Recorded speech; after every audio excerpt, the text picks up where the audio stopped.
भूत के डर से मकान छोड़ दें हम। अब इस मकाम पे हाथों के आबले देखें, अब इस मकाम पे हाथों के आबले देखें, पहाड़ काट लिया है, चट्टान छोड़ दें हम। सुभान अल्लाह, बहुत खूब। पहाड़ काट लिया, चट्टान छोड़ दें हम। हर आदमी दावा करता है मैं पक्का हिंदुस्तानी हूं, लेकिन अल्हम्दुलिल्लाह मैं भी कहता हूं हम पक्के हिंदुस्तानी हैं दलील के साथ। सुभान अल्लाह। हिंदुस्तान का सच्चा वफादार मैं ही हूं। क्या बात है, हक है, हक है। अब बोलो, ये मैं जो है ना वो शैतान वाली नहीं है, इस मैं में पूरी कौम शामिल है। सुभान अल्लाह। हिंदुस्तान का सच्चा वफादार मैं ही हूं। कब्रों से पूछ, कब्रों से पूछ, असल जमींदार मैं ही हूं। सुभान अल्लाह, बहुत खूब। कब्रों की पूछ, असल जमींदार मैं ही हूं। और शेर सुनिएगा, दरिया के साथ वो तो समंदर में बह गया। क्या बात है, सुभान अल्लाह। कितना माकूल इंतजाम है। ये गंगा है, ये जमुना है, ये सरयू है, ये राप्ती है, घाघरा है, ये बेतुआ है, ये संगम है। दरिया के साथ वो तो समंदर में बह गया, मिट्टी में मिलके मिट्टी का हकदार मैं ही हूं। सुभान अल्लाह। मिट्टी में मिलके मिट्टी का हकदार मैं ही हूँ, मैं ही हूँ। चार मिसरे और सुनिए। इरशाद। अभी मैं आपको टटोल रहा हूं। हम ही को कातिल कहेगी दुनिया, हमारा ही कत्लेआम होगा।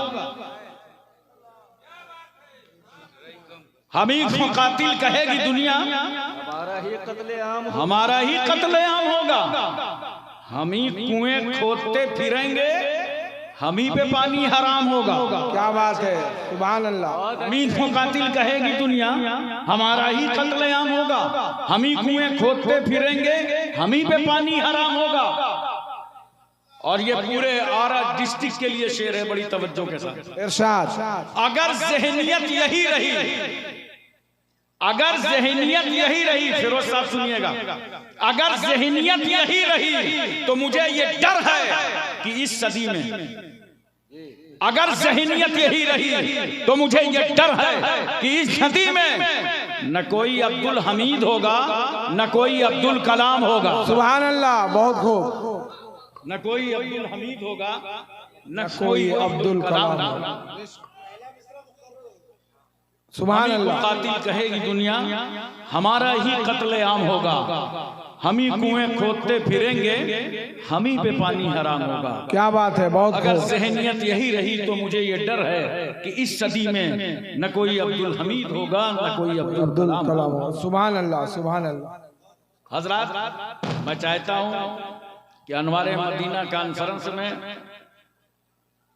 कुछ ले करके आप जाए। और अगर आज की तकरीर आपने गौर से सुन लिया तो इंशाअल्लाह कोई बदअकीदा आपको गुमराह न कर पाएगा। सुभान अल्लाह, क्या बात है, बहुत खूब। अब मोहब्बत में मुझे एक बात बता दो, हम सबकी दुआ सुनता कौन है? देखो, अल्लाह का जिक्र करने का मौका दिया मैंने, जोर से बोल दो अल्लाह अल्लाह। एक बार किबरियाई बुलंद करो, अल्लाह की तकबीर बुलंद करो, अल्लाहु अकबर, अल्लाहु अकबर, ला इलाहा इल्लल्लाह, वल्लाहु अकबर वलिल्लाहिल हम्द। हम सब की दुआ सुनता कौन है? अल्लाह। जोर से बोलो अल्लाह। दूसरा सवाल है, सुनता कहां से है? बोलो, क्या ये पीरू से दुआ करोगे तब सुनेगा? आरा से दुआ करोगे तब सुनेगा? बिहार से दुआ करोगे तब? यूपी, एमपी, तमिलनाडु, कर्नाटक, हिमाचल, हरियाणा, पंजाब, कश्मीर, उत्तराखंड, छत्तीसगढ़, सौराष्ट्र, गुजरात, महाराष्ट्र, इन सूबों में जाके दुआ करोगे तब सुनेगा? हर जगह से सुनता है। बेशक। जोर से बोलो। अल्लाह ही दुआ सुनता है और वो हर जगह से सुनता है।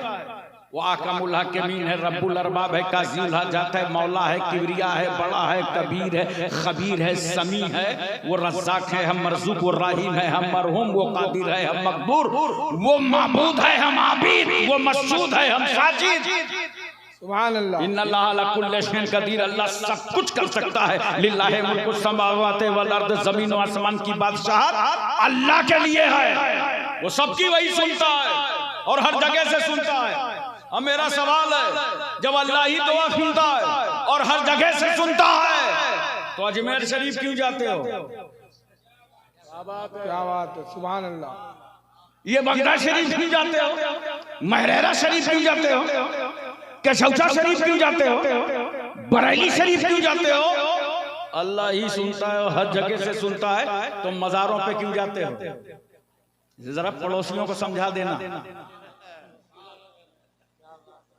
जब अल्लाह ही सुनता है, हर जगह से सुनता है, तो मजार पे क्यों जाते हो? नोट करो, मजार पर इसलिए हम जाते हैं कि जहां पर अल्लाह का वली होता है वहां से अल्लाह की रहमत करीब होती है। तो चलो खुदा को वहां से पुकारो जहां से खुदा की रहमत करीब। सुभान अल्लाह, सुभान अल्लाह। लेकिन बहुत सारे लोग जाते हैं मजारों पे, जाने के बाद सीधे पैर दाबने लगते हैं, मजार को दाबने लगते हैं। लगता है बाबा बहुत थके हुए और बड़ा सच्चा मुरीद आया है, आज सारी थकावट उतार देगा। मजारों को जाकर दाबने वालों, ये जाहिलाना रस्में खत्म करो, जाके मजार ना दाबा करो, बल्कि जब किसी आस्थाने पर हाजिरी का इरादा हो तो जाके साहिबे मजार को मत दाबो, बल्कि जब घर से निकलो तो अपनी माँ के पैर दबा के निकला करो। सुभान अल्लाह, बहुत खूब, क्या बात है। बाप के सर पर तेल डाल कर निकला करो। सुभान अल्लाह। माँ बाप को राजी करके निकलो और फिर जाओ अल्लाह के वली के आस्थाने पर हाथ उठा करके दुआ करो। अभी तुम्हारे हाथ समटने न पाएंगे कि दुआ बाबे इजाबत से टकरा जाएगी। क्यों? ऐसा बंदा है जिससे इसकी माँ भी राजी है, बाप भी राजी है, अल्लाह का वली भी राजी हो गया। लो अब तो रसूलुल्लाह राजी हो गए। जब रसूल राजी हुए तो खुदा राजी हो। सुभान अल्लाह, सुभान अल्लाह, बहुत खूब। और एक बात और है, जब दुआ मांगा करो ना, फातिहा पढ़ा करो मजारों पे, तो जाया करो पैतियाने से। पूरी तवज्जो है जी। और जब फातिहा पढ़ो तो पीठ करो काबे की तरफ। आदाबे कुबूर में है कि पीठ काबे के तरफ। जोर से बोलो, पीठ काबे के तरफ। अच्छा, जब नमाज पढ़ते हो तो मुंह किबला के तरफ। और फातिहा पढ़ो तो पीठ। पड़ोसियों को समझा देना कि अबे हम मजारों को पूजने नहीं जाते, हम बिदती नहीं हैं, हम कब्र पूज्य नहीं हैं। गलत इल्जाम तराशियां करने वालों, हमारा तरीका फातिहा बता रहा है सुभान अल्लाह कि अगर हम इबादत के लिए आते तो मुंह काबे की तरफ होता, यहाँ पीठ काबे की तरफ है। तरीका फातिहा बता रहा है। हम अल्लाह के वली की इबादत करने नहीं आए, बल्कि अल्लाह वाले की जियारत करने आए हैं। सुभान अल्लाह, सुभान अल्लाह, बहुत खूब। अरे नमाज और है, न्याज और। सुभान अल्लाह, सुभान अल्लाह। ये और काबिले गौर है। आओ मैं तुम्हें आज बताऊंगा। कुरान कहता है वत्तखिज़ू मिन मकाम इब्राहीम मुसल्ला, मकाम इब्राहीम को मुसल्ला बनाओ, मकाम इब्राहीम पे नमाज पढ़ो। ये मकाम इब्राहीम है क्या? एक पत्थर। क्या है? एक पत्थर। जोर से बोलो, एक पत्थर। पत्थरों की तकदीर देखना है तो शहर मक्का चलो। सुभान अल्लाह। वहाँ एक पत्थर वो है जिसके बारे में मेरे सरकार फरमाते हैं, मैं उस पत्थर को पहचानता हूँ, वो मेरी पैदाइश से पहले मुझ पर सलाम पढ़ा करता था। सुभान अल्लाह। अब बताओ, जब पत्थर सलाम पढ़ने वाले पत्थर को नबी पहचानते हैं, तो फिर सलाम पढ़ने वाले सुन्नियों को कितना पहचानेंगे? सुभान अल्लाह, सुभान अल्लाह। एक पत्थर वो है मक्के में जिसे रसूल ने चूमा है हजरे अस्वद, और कुछ भाई लोगों को कंफ्यूजन हो गया, जलसे में मैं उनका कंफ्यूजन दूर कर दूं। नबी ने पत्थर को भी चूमा और नबी ने फातिमा के बेटे हुसैन को भी चूमा, सुभान अल्लाह, और इमाम हुसैन को चूमा भी, इमाम हुसैन को सूंघा भी। जन्नत का फूल समझा सूंघ लिया, आले बतूल समझा चूम लिया, सुभान अल्लाह, सुभान अब अल्लाह। कुछ लोग चूमना को पूजना समझ गए। इतनी बड़ी गलत फहमी, चूमना को पूजना समझ गए, और जबकि दिन भर अपने बच्चों को चूमते हैं, बेशक, और उसके बाद कहां कहां चूमते हैं बताऊंगा, नहीं समझ जाओ। हमें अगर चूमना पूजना होता तो मेरे रसूल ने न हजरे अस्वद को चूमा होता, न अली के बेटे हुसैन को चूमा होता। सुभान अल्लाह। नबी ने तो दोनों को चूम करके बता दिया कि अगर हजरे अस्वद की तरह हजर मिले तो चूम लो, और हुसैन की तरह बशर मिले तो चूम लो। सुभान अल्लाह, सुभान अल्लाह। अच्छा तवज्जो कीजिए, अल्लाह फरमाता है मकाम इब्राहिम को मुसल्ला बनाओ। ये मकाम इब्राहिम क्या है? जिस पर इब्राहिम अलैहिस्सलाम ने खड़े होकर के काबे की तामीर किया। बोलो मोहब्बत से सुभान अल्लाह, सुभान अल्लाह। दीवार की चुनाई कर रहे थे, दीवार ऊंची हो गई, एक पत्थर रख लिया और उस पे खड़े हो गए, जैसे हम लोग इंडिया में चहली बना लेते हैं। मगर अल्लाह की रहमत मुस्कुरा पड़ी, मेरे खलील अब दीवार तो ऊंची होगी मगर तुम्हें पत्थर बदलने की जरूरत ना पड़ेगी। जितनी दीवार ऊंची होगी नीचे से पत्थर ऊंचा होता चला जाएगा। सुभान अल्लाह। इब्राहिम अलैहिस्सलाम ने काबे को तामीर किया, मैं माँ हसल पर ले आया आपको। तो अल्लाह फरमाता है बंदो इस पत्थर को मुसल्ला बनाओ, इस पत्थर पे नमाज पढ़ो। हमने कहा अल्लाह काबे के होते हुए पत्थर के सामने नमाज, मिजाबे रहमत की मौजूदगी में हतीम काबा के होते हुए, मस्जिदे हराम के होते हुए पत्थर के सामने नमाज। खुदा की रहमत मुस्कुरा पड़ी, मेरे बंदो पत्थर न देखो, इस पत्थर पर मेरे नबी का नक्शे कदम देखो। सुभान अल्लाह।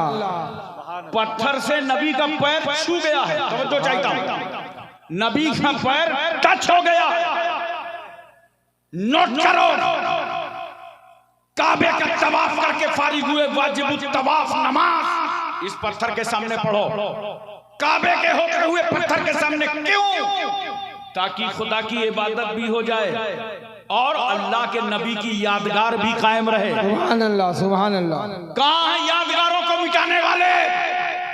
नोट करो, अल्लाह के नेक बंदों की यादगारों को कायम रखना सुन्नते किबरिया है। अल्लाह ने इस यादगार को कायम फरमा दिया। एक साहब मेरे पास आए, कहा उर्स नहीं होना चाहिए। मैंने पूछा क्यों? कहा वो औरतें जाती। तो मैंने कहा शादी नहीं होना चाहिए। बोला क्यों? मैंने कहा औरतें जाती। अगर तेरा ये फार्मूला इंडिया में लागू किया गया कि औरतें जाती हैं तो न शादी होगी न उर्स होगी, तब तो हिंदुस्तान के नेताओं को अलग से एक सियासी जमात बनाना पड़ेगा, ऑल इंडिया रड़ुआ समाज। अबे शादी भी होगी उर्स भी होगा, मगर दोनों शरीयत के मुताबिक होंगे।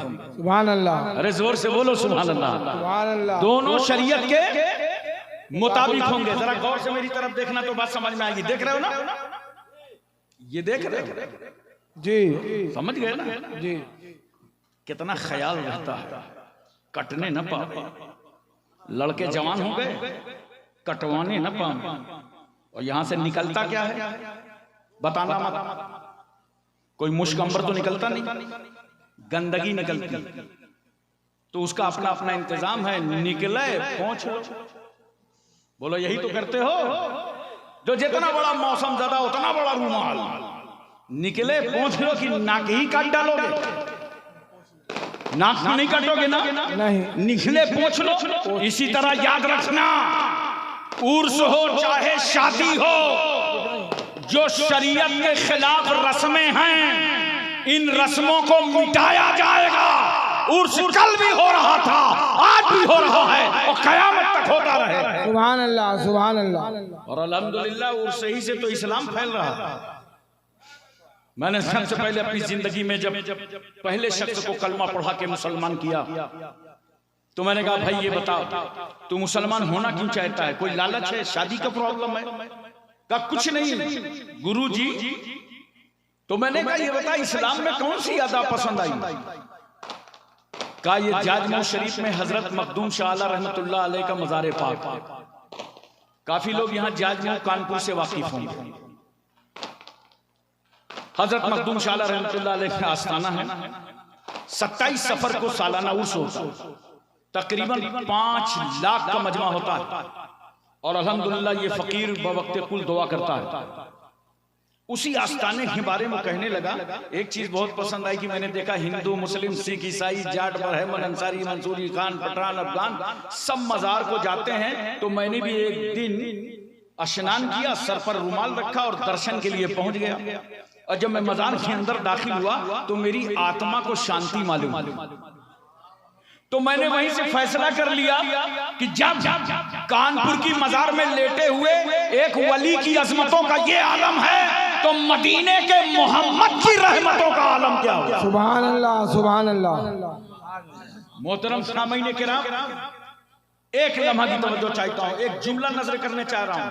पढ़े लिखे लोग गौर करें, उलमाए किराम खास तौर से, तलबा भी सुन लें।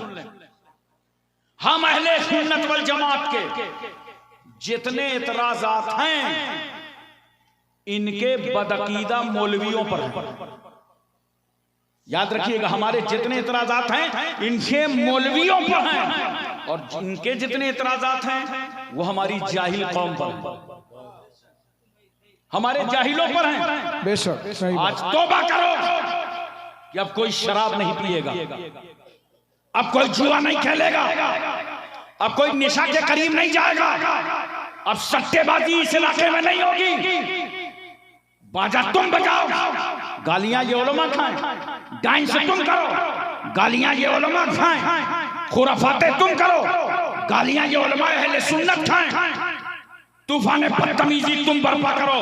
अरे मर्दों की तो बात अपनी जगह, ये हमारे नौजवान गुलाहों में तो मुलव्विस हैं, ये नशा का कारोबार कर रहे हैं, ये नशा में अपनी जिंदगी गुजार रहे हैं।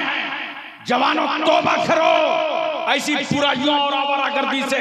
मगर मैं अपनी कौम की बेटियों से शिकायत करता हूं, बेटियों तुम्हारी गैरतें कहां मर गई? दूसरों की मजलिस में जाकर के फोटो खिंचवाओ, नकाब ओढ़ करके तुम फोटो खिंचवाओ, उन्हें वायरल करो। जमाना जब नकाब को देखता है तो सिर्फ ये नहीं कहता कि ये एक घर की बेटी है, वो कहता है ये मुसलमान कौम की बेटी है। सुभान अल्लाह। अरे मुसलमानों की आबरूओं की इज्जत करो, अपने खानदान की इज्जत करो, अपने घर वालों की इज्जत करो। तो इनके जितने एतराजात होते हैं हमारी जाहिल कौम पर होते हैं। इसलिए हम कहना चाहते हैं लोगों अपनी अपनी इस्लाह करो और सही रास्ते में अपने आप को लाओ। अब एक बात मैं आपसे पूछता हूं, पानी पीते हो ना? इतनी आसान बात कोई पूछेगा? बोलो जी जी। खड़े होके कि बैठ के? बैठ के। अबे जलसे में तो झूठ न बोलो। चलो आज जो भी खड़े होके अब तक पीता रात से तय कर लो, इंशाल्लाह जब पानी पिएंगे, जोर से बोलो, जब पानी पिएंगे बैठ कर। अब मैं कभी कभी थोड़ा थोड़ा दिमाग लगाया करो, बड़े बड़े काम हो जाते हैं। जलसे से आए हो कुछ सीख के जाओ, कल मोहल्ले वाले पूछेंगे उलमाए किराम आए थे, क्या बयान किया, क्या सीख के आए, तो क्या कहोगे? अरे मजा आ गया, बहुत अच्छी नात हुई, बहुत अच्छी तकरीर हुई। अरे अमल के लिए क्या लाए? तो ऐसे ऐसे निकालोगे, दिमाग पकड़ के लाओ, निकालें घसीटें, और अभी एक कान से सुन रहे हो दूसरे कान से उड़ा रहे हो। इसको महसूस करो, देखो बताने जा रहा हूं। जब पानी पियो, अच्छा थोड़ा सा दिमाग लगाओ। जूता चप्पल पहनते हो ना, जब जूता चप्पल पहना करो तो दाहिना पैर पहले डाला करो, और जब खोलना हो तो बायां पहले निकालो। देखो काम भी चल गया, सुन्नत भी अदा हो गई। सुभान अल्लाह। पैजामा पहनते हो ना, इतना खामोश हो लगता है सब नागालैंडी हो। अरे पैजामा पहनते हो ना, जब पैजामा पहनो बैठ जाओ, साफा बांधो खड़े हो जाओ, देखो काम भी चल गया, सुन्नते रसूल भी अदा हो गई। खाना खाते हो ना, दस्तरखान लगा लो, नमक रख लो, नमक से शुरू करो, नमक पे खत्म करो। 70,000 बीमारियों का इलाज है। सुभान अल्लाह। और दस्तरखान में जो सबसे छोटा हो, कम उम्र हो, खाने से पहले उसके हाथ धुलाओ। क्यों? अगर उसके हाथ ना धुलाया, बड़े बड़ों को हाथ धुलाया, तो बच्चा बैठे बैठे सोचेगा या अल्लाह, जहां ऐसी पर्सनालिटीज हो, खुदा खैर करे, उधर का माल इधर सप्लाई होगा या नहीं, तो बच्चे का दिल टूटेगा। इस्लाम दिल तोड़ने नहीं आया, इस्लाम तो टूटे हुए दिलों को जोड़ने आया है। सुभान अल्लाह। और जब खाने से फारिग हो जाओ, तो जो सबसे बुजुर्ग हो, बड़ा हो, उसके हाथ धुला दो, ताकि उसकी बुजुर्गी का परचम भी लहराता नजर आए। बहुत सारे लोग दस्तरखान तो साफ कर देते हैं, मगर प्लेट नहीं साफ करते। सुनो, जब प्लेट साफ करोगे, तो ये प्लेट अल्लाह की बारगाह में तुम्हारे लिए दुआए मग़फ़िरत करे। सुभान अल्लाह। बदलो अपने आप को, कुछ अमानतें जलसों से लेके जाया करो, तो सारा पानी वादी का, नदी का, चश्मे का, इलाके का, कुएं का, हैंडपैप का, नगर पालिका की टंकी का बैठ के। और अगर कोई हाजी साहब आबे जमजम ला के दे दें, खड़ा होके बोलो, खड़ा होकर खड़े हो। मैंने कहा यार सारा पानी बैठ के आबे जमजम के लिए खड़े हो गए, तो आप कहेंगे हजरत ये पानी इस्माइल अलैहिस्सलाम की एड़ी से टच हो गया। सुभान अल्लाह। अच्छा सुन्नियों, तुम आबे जमजम खड़े होके पियो, मुझे कोई हैरत नहीं है। मुझे ताज्जुब तो उन लोगों पर है जो नबी के लिए नहीं खड़े होते, पानी के लिए खड़े हो जाते। बहुत अच्छे, बहुत खूब, बहुत पानी के लिए खड़े हो जाते। क्या कहने। सुभान अल्लाह। अबे एक पानी नबी की एड़ी से छू जाए तो उस पानी की ताजीम, तो सरापर रहमतुल लिल आलमीन की ताजीम का आलम क्या होगा। सुभान अल्लाह। आप हज करके वापस आए, दरवाजे पे भीड़ लगने लगी। हमारा हिंदुस्तान मोहब्बतों का मुल्क है, हमने बचपन से देखा है। जब कोई हज करने महल्ले से जाता था, वापस आता था, तो गैर मुस्लिम कहते थे चलो अब्दुल्ला भाई पच्छुम गए थे, चल के उनसे मुलाकात कर। सुभान अल्लाह। हिंदू मुस्लिम सब आ जाते हैं, दरवाजे पे भीड़ लग जाती है। तो हाजी जी क्या बोलेंगे, अरे भाई 5 लीटर हज कमेटी ने अलाउ किया था, इसमें होगा क्या। तब बच्चों एक ड्रम पानी लाओ, ड्रम में पूरा मिला दो। अब 5 लीटर को एक ड्रम बना दिया, जो आता जा रहा है वो खड़े होके पीता जा रहा है। मैंने कहा यार आबे जमजम को खड़े होके पीते तो बात समझ में आती, ये पीरू वाले पानी के लिए क्यों खड़े हो गए। तो आप कहेंगे हजरत ये हमारे महल्ले वाला पानी मक्के वाले पानी से मिल गया है, इसलिए अब इस पानी की भी हम ताजीम कर रहे हैं। सुभान अल्लाह। अच्छा मुझे एक बात और बताओ मोहब्बत से, वजू करते हो ना, बहुत धीरे से बोल रहे जी। अरे नमाज पढ़ोगे तब ना वजू करो। बेशक। अब यही तो ताज्जुब है, जिन पर नमाज फर्ज है वो पढ़ते नहीं, और जिन पे फर्ज नहीं है वो पढ़वाने निकले हैं। पढ़ो सुन्नियों नमाज, अल्लाह तुम्हारा रिस्क वसी फरमा देगा। सुभान अल्लाह। पढ़ो तुम्हारा खुदा तुमसे राजी हो जाएगा। पढ़ो इज्जतों से अल्लाह नवाजेगा। और कल ये सजदे लेकर मैदान हश्र में इमाम हुसैन के सामने खड़े हो जाना। आका हुसैन, सजदा आपने भी किया था, सजदा हमने भी किया था।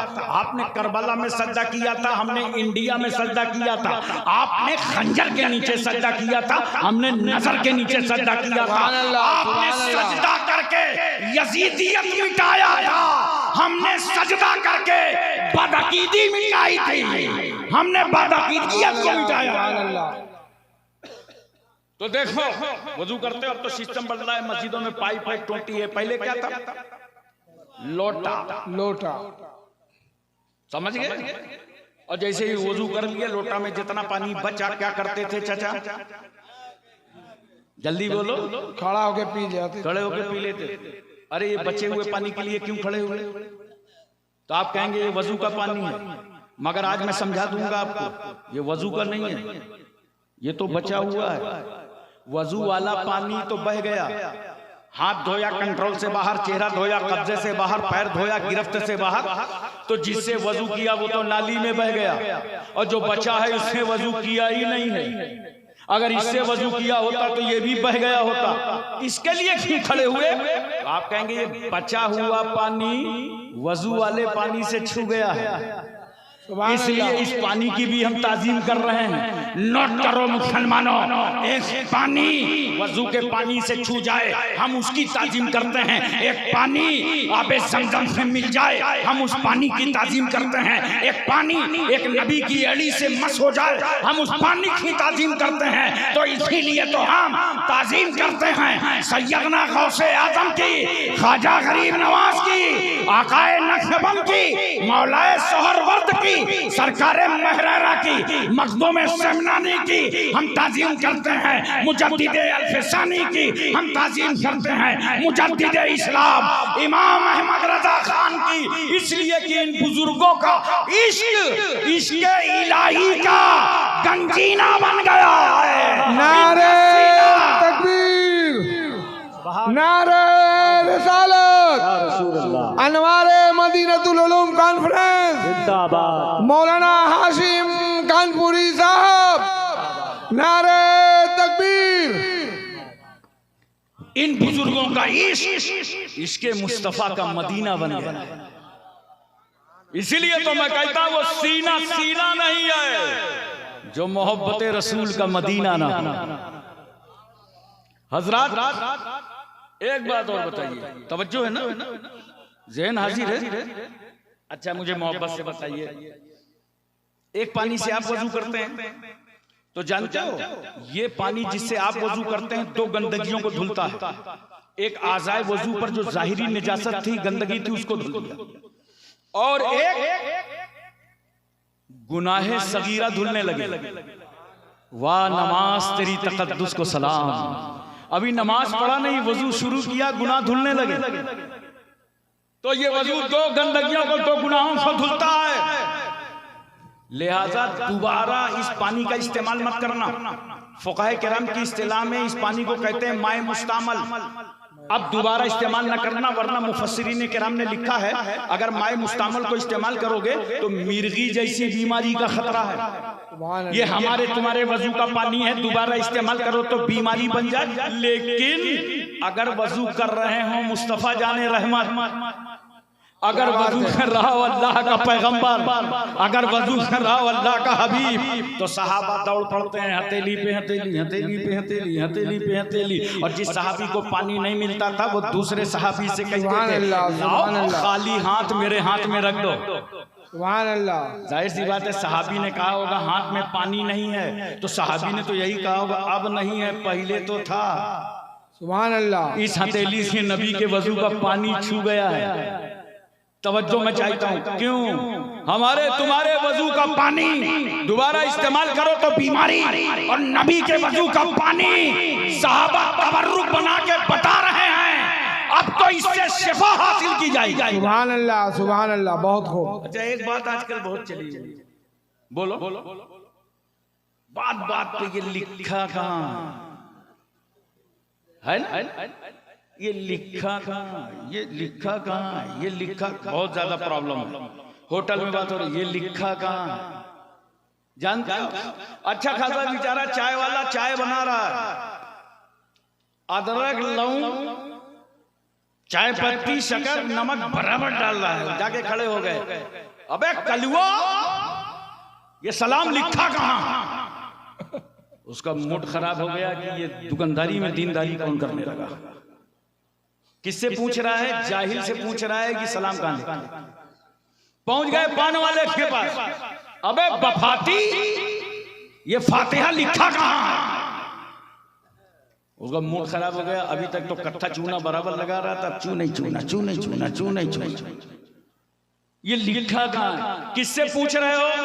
अनपढ़ से। बोलो जो पढ़ा लिखा नहीं उससे पूछ रहे लिखा कहां? और कुरान क्या कहता है? कुरान कहता है फसलू अहल जिक्र, जो बातें तुम नहीं जानते हो वो उलमा से पूछ लिया करो, वो आलिमों से पूछ लिया करो। अल्लाह ने फरमाया आलिमों से पूछो, इन लोगों ने पलटी मार दी, कहा जाहिलों से पूछेंगे, और जाहिलों से पूछने लगे ये लिखा कहाँ है, ये लिखा कहाँ है। बड़ी हिम्मत है पूछने की, ये लिखा कहाँ है, ये लिखा कहाँ है। तो चल सहाबा से क्यों नहीं पूछता कि जब अल्लाह के रसूल वजू कर रहे थे तो नबी के वजू का पानी आप जमीन पर गिरने नहीं दे रहे थे? ये लिखा कहां है? ये लिखा कहां है? हिम्मत कुछ न की, तुम्हारी हिम्मत नहीं है, मगर हम अहले सुन्नत हैं, अहले मोहब्बत हैं, अहले निस्बत हैं। हमने गुजारिश की इज्जत माफ सहाबा, तकद्दुस माफ सहाबा, इस्मत माफ सहाबा, अजमत माफ सहाबा, आपके कदमों पर हमारे माँ बाप कुर्बान। ये तो बताइए सरकार सल्लल्लाहु अलैहि वसल्लम जब वजू फरमा रहे थे तो आप नबी के वजू का पानी जमीन पर गिरने क्यों नहीं दे रहे थे? ये लिखा कहां है? तो सहाबा का सुकूत बोलेगा, अरे नादान सुन सुन, ये हमारे इश्क की किताब में लिखा है कि हम अदाए आशिकाना दिखाते जाएं और मुस्तफा खामोश होकर उसे साबित फरमाते चले। नारे तकबीर, नारे रिसालत, मसलके आला हजरत, मदरसा मदीनतुल उलूम जिंदाबाद, अनवारे मदीनतुल उलूम कॉन्फ्रेंस जिंदाबाद। इसलिए दोस्तों बुजुर्गों, मुझे आपसे ये अर्ज करना है कि अपने अकीदे की भी इस्लाह करो और अपने अमल की भी इस्लाह करो। आज हमारे अमल कितने खराब है। देखो हमारे नौजवान फटी हुई पैंट पहन रहा और पहन ही नहीं रहा, शौक से खरीद के ला रहा, पैंट खरीद के ला रहा है फटी हुई और उसे फैशन समझ रहा है। किसी को बंबई में देख लिया होगा फटी पैंट में, बस समझ लिया ये काम तो हमें करना ही चाहिए। मैं भिंडी बाजार से आ रहा था, कुरला आना था मुझे, एक छोटा सा बच्चा साइड में खड़ा था, गाड़ी रुकी थी, करीब आया, कहा हजरत कहाँ जा रहे हैं? मैंने कहा कुरला जा रहा हूँ। तो बोला मैं भी चलूं? मैंने कहा चलो बैठ जा भाई। उससे रास्ते में पूछा, टाइम बहुत था मेरे पास, मैंने कहा ये बताइए कहाँ आया था तू? बोला हजरत वो शॉपिंग करने आया था, ईद आ गई ना, कपड़े लेने, तो मेरे पास टाइम था। मैंने कहा लाओ कपड़े देखें। जब कपड़े दिया उसने, सामने देखा जींस देखा तो फटी हुई पैंट। अबे मैंने कहा तू ठग गया, ये फटी हुई पैंट ले आया। तो जानते हो वो लड़का ऐसे कर रहा था, मुझी को बेवकूफ समझ रहा था कि सजा से बचने की सबील करते हैं, ये पुराने लोग हैं, पुराना वकील करते हैं। आप सोच रहे हैं क्या माहौल है यार? फटे कपड़े पहनने की इजाजत इस्लाम नहीं देता, गंदे कपड़े पहनने की इजाजत इस्लाम नहीं देता। गंदे हो धुल लो, फट जाए सिल लो। सूफिया के राम ने तुम्हारे हाथों में कैंची नहीं दी है कि काटो फाड़ो, तुम्हारे हाथों में सुई और धागा दिया है कि जरूरत पड़े तो सिल। इस्लाम को समझो, इस्लाम की बरकतों को समझो। ऐसी पैंट ये नौजवान पहनता है, पता नहीं चलता कि पैंट ने इसको पहना है कि पैंट को इसने पहना है।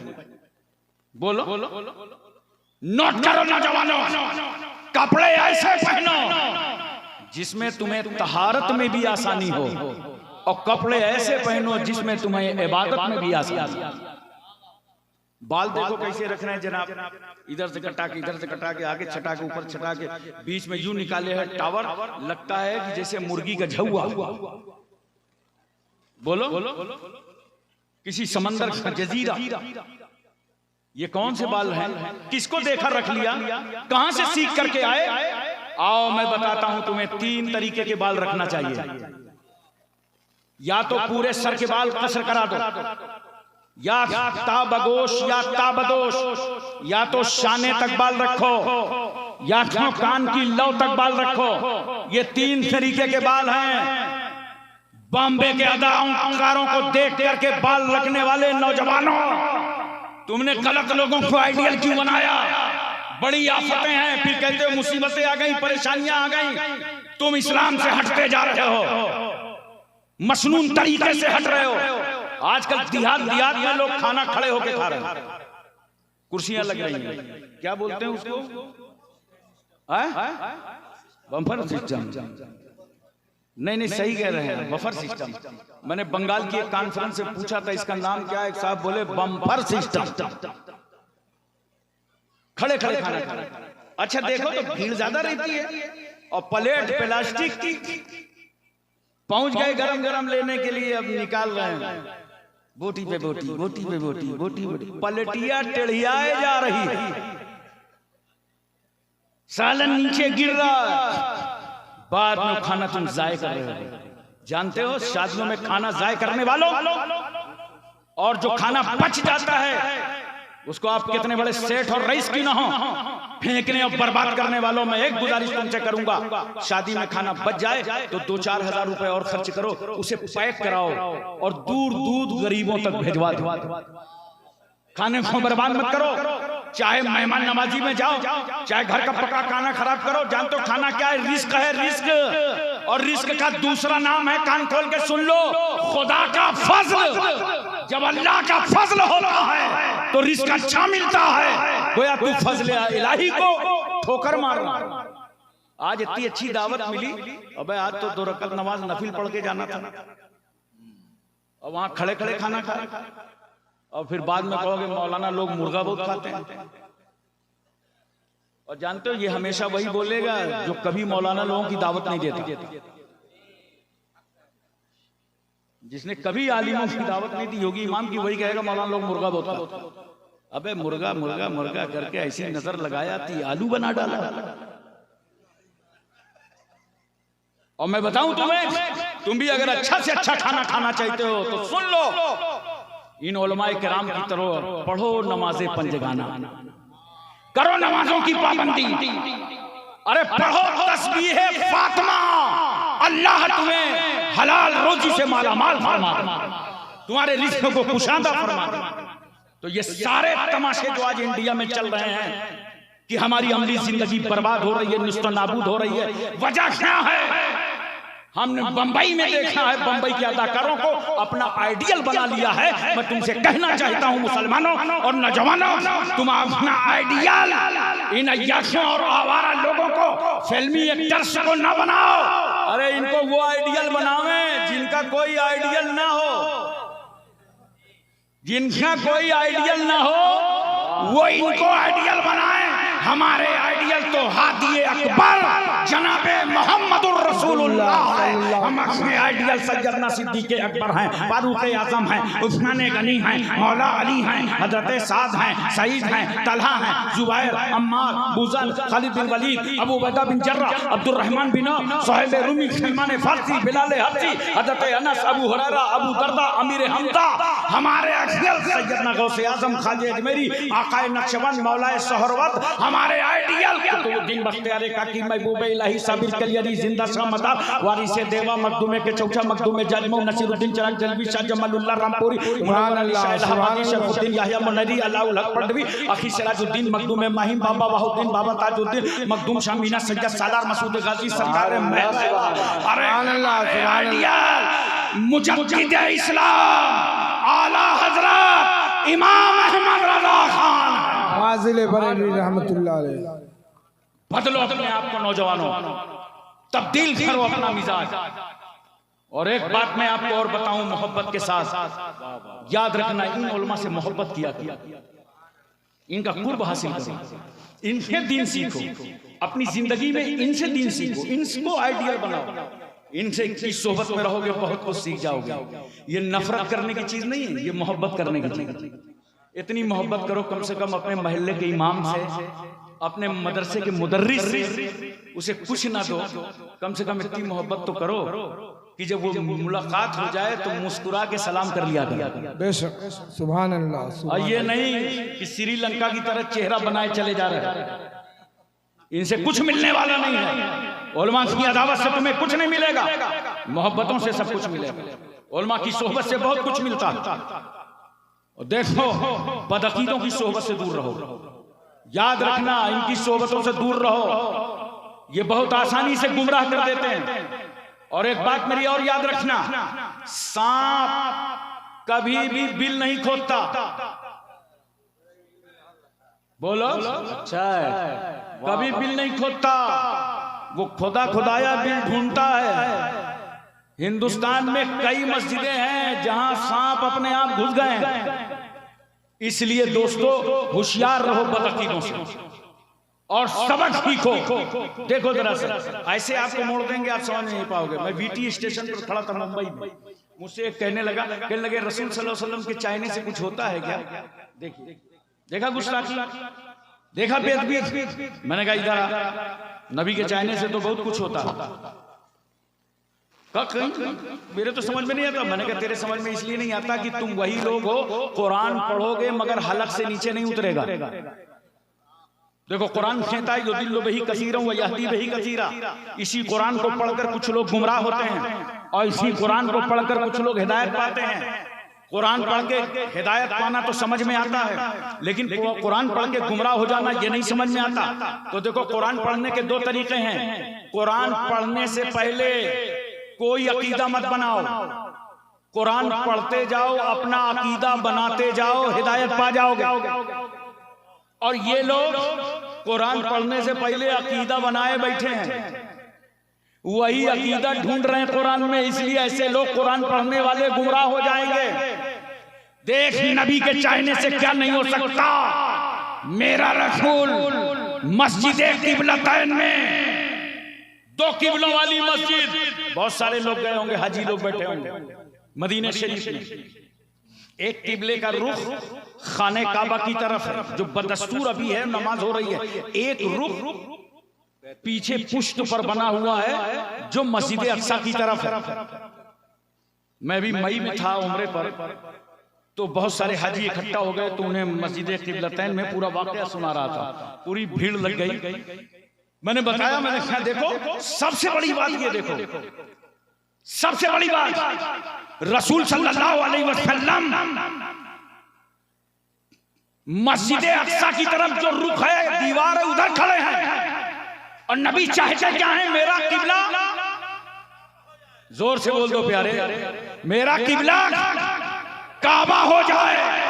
और खुदा की रहमत मुस्कुरा पड़ी, ए मेरे पैगंबर, वो आदम से जिनका किबला मैंने अपनी मर्जी से बनाया, शीश का किबला, इदरीस का किबला, यहया का, जकरिया का, दानियाल का, यूब का, याकूब का, यूनुस का, यूसुफ का, यूशा का, इब्राहिम का, इस्माइल का किबला मैंने अपनी मर्जी से बनाया है। मगर मेरे महबूब, तुम नबी भी हो, महबूब भी हो, तुम्हारा किबला तुम्हारी मर्जी से बनेगा। फवल्ले वजहका शतरल मस्जिदिल हराम, अपना चेहरा मस्जिद हराम की तरफ कर लो। तो जब मेरे आका ने अपना चेहरा मस्जिद हराम की तरफ किया, तो सिर्फ चेहरा नहीं किया था, जो चाहिए सिर्फ चेहरा नहीं, क्योंकि सहाबा तो नबी के पीछे थे।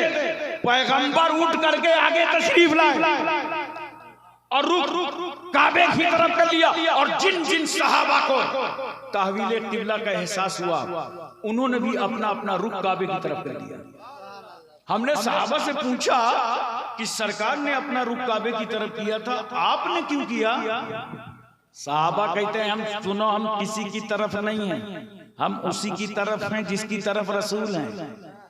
जब तक रसूल मस्जिद अक्सा की तरफ थे तो हम सब मस्जिद अक्सा की तरफ, और जब नबी काबे की तरफ आए तो हम सब काबे की तरफ।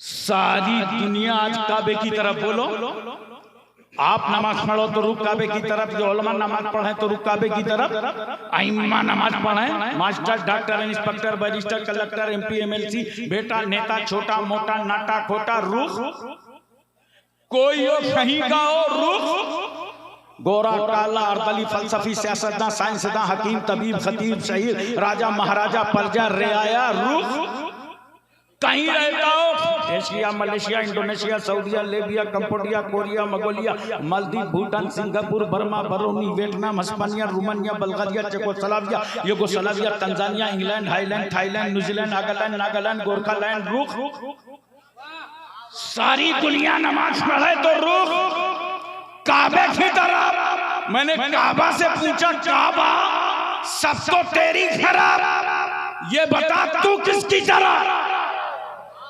काबे ने कहा हम तो मुस्तफा जाने रहमत की तरफ, हम तो रहमतुल लिल आलमीन की तरफ, हम तो पैगंबर की तरफ। मैंने कहा काबा सब तेरी तरफ, तू रसूल की तरफ। कहा हाँ, मेरी तरफ था ही कौन? सब तो मस्जिद अक्सा की तरफ लगे थे। मेरी तरफ लाने वाला यही रसूल है, मेरी तरफ लाने वाला यही पैगंबर है। और जब रसूल मेरी तरफ आ गए तो मैं रसूल की तरफ। इसीलिए तो आला हजरत फाजिले बरेलवी फरमाते हैं, हाजियो आओ हाजियो हाजियो आओ, शहंशाह का रोजा देखो। काबा तो देख चुके, काबे का काबा देखो। सुभान अल्लाह, सुभान काबा अल्लाह। को देख चुके, काबे का काबा देखो। मुसलमानों, मोहब्बत रसूल दिल में उतारो, सारी कठिनाइयां खत्म हो जाएंगी, सारी मुसीबतों का खात्मा हो जाएगा। नबी कौन सल्लल्लाहु अलैहि वसल्लम से मोहब्बत करना सीखो और इल्म सीखो। आज ये पीरू का दारुल तुम्हें यही पैगाम दे रहा है, पढ़ाई लिखाई में थोड़ा आगे बढ़ो। बोलो, अब हमारी तुम्हारी बहुत इज्जत थी इस मुल्क में, पढ़े लिखे लोग बैठे हैं। याद रखिए, बड़ी कीमती बातें मैंने नजर की है, फिर कीमती बातें नजर करने जा रहा हूं। हिंदुस्तान की मुसलमान की बड़ी इज्जत थी इस मुल्क में, क्योंकि हमारा तुम्हारा वोट बैलेंस हुआ करता था। जिसकी हुकूमत चाहो बना दो, जिसकी चाहो बिगाड़ दो। मगर अब कुछ हालात ऐसे पैदा हो गए कि तुम्हारे वोट की किसी को जरूरत ही नहीं। तो ये जो तुम्हारी अजमत चली गई, इज्जत चली गई, इस अजमत रफ्ता को वापस कैसे लाओगे? बोलो। मैं एक रास्ता बताता हूं तुम्हें, एक पॉइंट बताता हूं, एक जगह बताता हूं।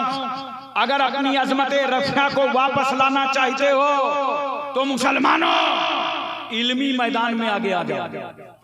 अपने बच्चों को आईएएस बनाओ, पीसीएस बनाओ, इंजीनियर बनाओ, डॉक्टर बनाओ, उन्हें पढ़ाओ लिखाओ। तुम्हारा बेटा जब डॉक्टर होगा, आईएएस और पीसीएस होगा, इंजीनियर होगा, तो तुम्हारे दरवाजे फिर भीड़ लगी होगी। अपनी इज्जतों को वापस करने के लिए अपने बच्चों को पढ़ाओ, रोटी कपड़ा मकान, इसका शौक कम कर दो, पढ़ाई का शौक बढ़ा दो। हम लोग बचपन में थे छोटे छोटे ना, तो गांव वाले कहते थे पढ़ने से होगा क्या, नौकरी तो मिलेगी नहीं। कुछ लोगों के भेजे में आज भी ये बैठा हुआ है। अबे 140 करोड़ का मुल्क है हिंदुस्तान, और नौकरी कितने लोग करते हैं मालूम है? तकरीबन 6 करोड़। तकरीबन 6 करोड़ लोग नौकरी करते हैं। तो क्या पूरा मुल्क नौकरी करेगा? याद रखो, नौकरी की नियत से नहीं पढ़ा जाता, बल्कि नोट करो, अल इल्म नूरुन, इल्म रोशनी है और जिहालत अंधेरा। जिहालत के अंधेरे से निकल करके रोशनी के मीनारों में आओ, रोशनी में आओ। और हमेशा पढ़ना इसलिए कि रोशनी हासिल करने के लिए पढ़ना है, नौकरी की नियत से न पढ़ना, वरना नौकरी जब नहीं मिलेगी तो पंखे में लटक जाओगे। बोलो। घर की रस्सी, अम्मा का दुपट्टा और साड़ी लेके लटक जाओगे कि जिसके लिए इतनी मेहनत किया था वो तो मिला ही नहीं। आज तक किसी मौलवी को फांसी पे लटकते देखा? किसी इमाम को, किसी हाफिज कुरान को, किसी आलिम दीन को? क्यों? वो नौकरी के लिए पढ़ते ही नहीं। वो तो पढ़ते हैं कि हमें दीन की रोशनी हासिल करके समाज में दीन फैलाना है, रोशनी फैलाना है। पढ़ाई इसी नियत से करो कि रोशनी को बिजनेस और सर्विस के लिए नहीं, बल्कि रोशनी की हैसियत से इल्म को हासिल करो, ताकि तमाम अंधेरों के रास्ते चाक चाक हो जाएं और तुम्हारे हर सम उजाला ही उजाला नजर आए। एक वो जुमला नजर करने जा रहा हूं, पढ़ाई में मेहनत करो, इंटर में फेल हो जाओ, हाई स्कूल में फेल हो जाओगे, बाद में घर में रोग, माँ पूछेगी क्या हुआ, वो अम्मी जान फेल हो गए। क्यों? तो क्या कहोगे? अरे वो मुसलमान है ना, यानी घर में आके भेदभाव फैला रहा है। अबे कंपटीशन का दौर है, तेरा नाम नहीं बताया गया था इंटर में, रूल नंबर बताया गया था, खुद मेहनत नहीं की और नफरतें फैलाना चाहता है। इस्लाम इसकी बातों की कतई इजाजत नहीं देता। मेहनत में पढ़ो। मेरा जुमला वो सुनो जिसको मैंने हिंदुस्तान की बड़ी बड़ी कॉन्फ्रेंसों में कहा है, और अभी ये बात मैंने जनाब असदुद्दीन ओवैसी साहब ने मुझे दावत दी थी हैदराबाद, उनकी कॉन्फ्रेंस में ये बात कही थी। साउथ अफ्रीका में भी ये बात कहा है कि इतना पढ़ो कि अपने वतन की जरूरत बन जाओ। और जब इतना पढ़ोगे, अपने वतन की जरूरत बन जाओगे, तो इंशाअल्लाह एक दिन सदर जमहूरिया तुम ही बनाए जाए। इसलिए मुसलमानों, अपने आप को तब्दील करो। ये मदरसे को मदरसा ना रखो, इसमें इंग्लिश की तालीम होना चाहिए, साइंस की होना चाहिए, मैथ की होना चाहिए। हर मौलवी, हर इल्म में महारत हासिल करना नजर आए।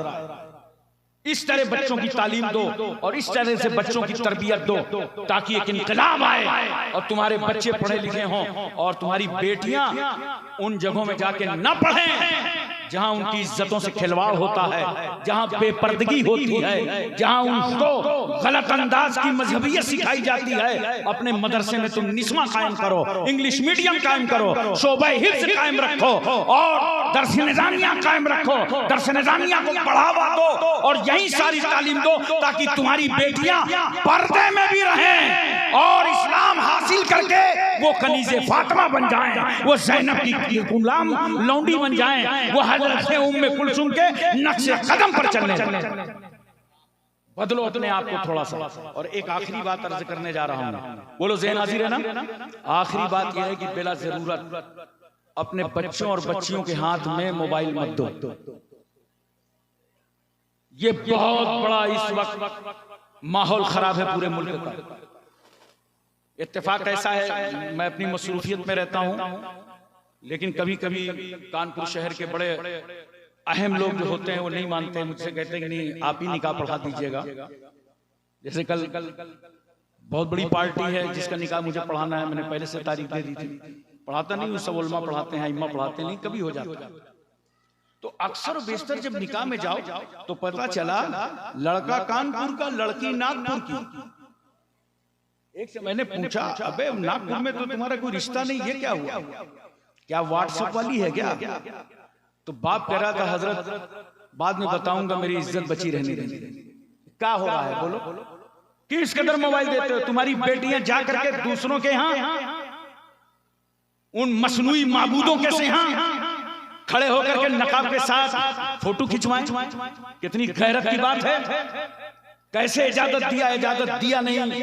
कई बच्चियां तुमको तौबा कराओ, उन्हें दीन समझाओ कि तुम्हें तो पर्दे में रहने का हुक्म है, मत बेपर्दगी दिखाओ। ये सब कुछ मोबाइल के साथ खुराफाते हो रही। देखो जब से मोबाइल आया लोग झूठ भी बहुत बोल रहे हैं। झूठ तो आम हो गया। घंटी बजी, अब देखा अगर मतलब का फोन है तो ठीक है, और देखा नहीं मतलब का नहीं है, उसने फोन किया, हाँ भाई अब्दुल्ला भाई कहाँ हो? कहीं खैरियत? तुम बताओ कहाँ हो? कहाँ? मैं तो पीरू आ गया हूँ, तुमसे मिलने आया था। अरे मैं पीरू कहाँ हूँ, मैं तो पटना पहुंच गया। देखा झूठ। क्या बरकत होगी घर में? वहीं से चालू हो गया झूठ। घर में घंटी बजी, देखा मतलब का फोन नहीं है, बच्चे से कहा बेटा उठाओ, बहुत देर से भेजा चट रहा है और इसको बता दो कि पापा चार्जिंग में लगा के बाहर चल। बच्चे ने मोबाइल उठाया, कहा अंकल। हाँ बेटा। पापा कह रहे हैं बहुत देर से दिमाग चट रहा है, इसको बता दो कि पापा चार्जिंग में लगा के बाहर चले गए। बच्चे कहां झूठ बोलते हैं? ये क्या हो रहा है? बोलो ये क्या हो रहा है? इसलिए मैं तुमसे कहना चाहता हूं और मुसलमानों तुम्हें बताना चाहता हूं और अच्छी तरीके से समझाना चाहता हूं कि इन तमाम गुनाहों से अपने को दूर रखो। देखो जरा सा मेरी बेटियों बहनों, आज यही मोबाइल के जरिए कुछ बेटियां मुर्तद्दा हो रही हैं, उन्हें फुसलाया जा रहा है, बहकाया जा रहा है, 2-2, 3-3 लाख रुपए देकर इस्लाम मजहब से फेरा जा रहा है, उनको निकाह में लेकर फिर निकाह के बाद छोड़ा जाता है, मर्डर भी कर दिया जाता है। वो बच्चियां तबाह बर्बाद हो रही हैं। न जाने कितनी बड़ी लिस्ट मेरे पास है, आप भी खूब जानते होंगे कैसा ये इर्तिदाद फैला है भारत में। अपनी बेटियों को रोको, मुसलमानों रोको, मुसलमानों रोको। ये फितना फसाद अपने घरों में मत पैदा कराओ, बल्कि अपनी बेटियों को दीनदार बनाओ और उन्हें समझाओ। हज़रत खदीजतुल कुबरा के बारे में तुम्हें मालूम है? देखो मेरे रसूल सल्लल्लाहु अलैहि वसल्लम ने पहला निकाह खदीजतुल कुबरा से किया था। इन्हें समझाओ कि इस्लाम से ज्यादा इज्जत कोई मजहब नहीं दे सकता। हमें कुछ तो बोल दो यार, आप लोग नहीं बोलेंगे? अरे बोलो, इस्लाम से ज्यादा कोई मजहब इज्जत दे सकता है? बताओ अपनी बेटियों को, मेरा पैगाम उनके घर तक ले जाओ और सुन लो, हर मोड़ पर इस्लाम ने इज्जत दिया। जब ये औरत बेटी बनकर पैदा हुई तो इस्लाम ने कहा बेटी बाप के माल में तेरा हक, और जब ये औरत बीवी बनी तो इस्लाम ने कहा बीवी शौहर के माल में तेरा, और जब ये औरत माँ बनी तो इस्लाम ने कहा ए माँ बेटे के माल में तेरा। हर मोड़ पे इस्लाम इज्जत भी दे रहा है और इस्लाम हक भी अता कर रहा है। कोई धर्म और मजहब इस तरह एक बेटी को न इज्जत दे सकता है न हक दे सकता है जो इस्लाम ने अता फरमाया है। देखो अल्लाह के रसूल सल्लल्लाहु अलैहि वसल्लम की उम्र मुबारक 25 साल की है और नजरों के सामने 40 साल बेवा खदीजतुल कुबरा। हमारी तुम्हारी उम्र जब 25 साल की होती है तो अपना ख्याल आता है मेरे आका की उम्र 25 साल की हुई तो रसूलुल्लाह को कौम की बेवाएं याद आई और नबी करीम सल्लल्लाहु अलैहि वसल्लम ने पहला निकाह 40 साल बेवा खदीजतुल कुबरा से करके बता दिया।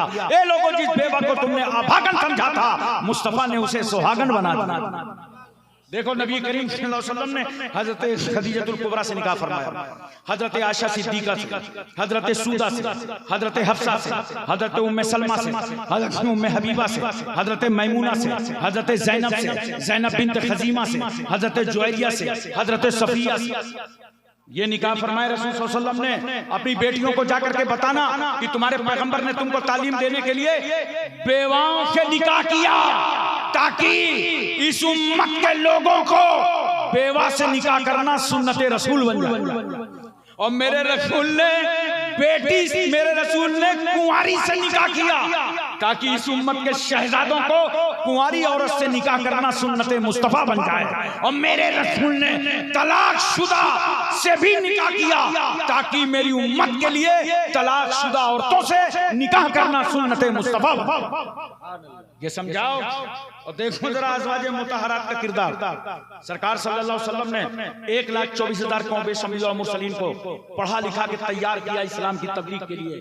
वहीं देखो अज़वाजे मुतहरात किस तरह नबी से इस्लाम सीख रही हैं। ये तो सहाबा रिवायत कर देते हैं, ये तो सहाबा नबी से सुन लेते हैं, मगर घर की बात कौन बताएगा, बाहर घर वाली बात कौन बताएगा। तो देखो जरा सा, हजरत सूदा ने 5 हदीसें रिवायत फरमाई। अरे दिल लगा के बोलो सुभान अल्लाह, जोर से बोलो सुभान अल्लाह।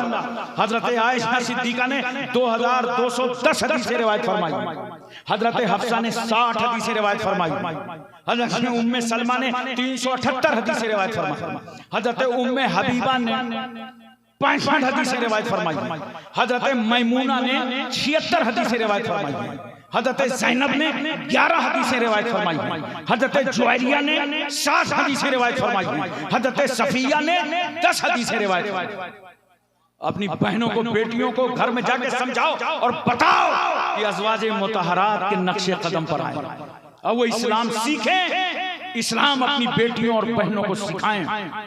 दोस्तों और बुजुर्गों, लड़कियों को दीन की तालीम जरूर दो। जब दीनदार बनाओगे तो इनके दिलों में ये बात पैदा होगी, ये डर और खौफ पैदा होगा और वो बेटियां शरीयत के खिलाफ कदम नहीं उठाएंगी, क्योंकि दीन के जरिए से खौफ खुदा उनके दिलों में उतर जाएगा। इसलिए इन बेटियों को पढ़ाओ और समझाओ। हजरत आयशा सिद्दीका मुत्तकिया थी, वलिया थी, मुत्तकिया थी, मुफ्तिया थी, कारिया थी। बहुत सारे मसाइल सहाबा किराम हजरत आयशा सिद्दीका से जाकर के मालूम किया करते थे। आप सोचिए जरा सा। इसलिए अपनी बेटियों और बहनों को दीन की तालीम दो ताकि कम से कम वो अपने आप को सुधारें, अपने घर वालों को सुधारें। एक आखिरी पैगाम लेकर के जाइएगा। वो पैगाम ये है कि जितनी चाहे इस्लाह करो इस कौम की, मगर इस्लाह हो नहीं पाती।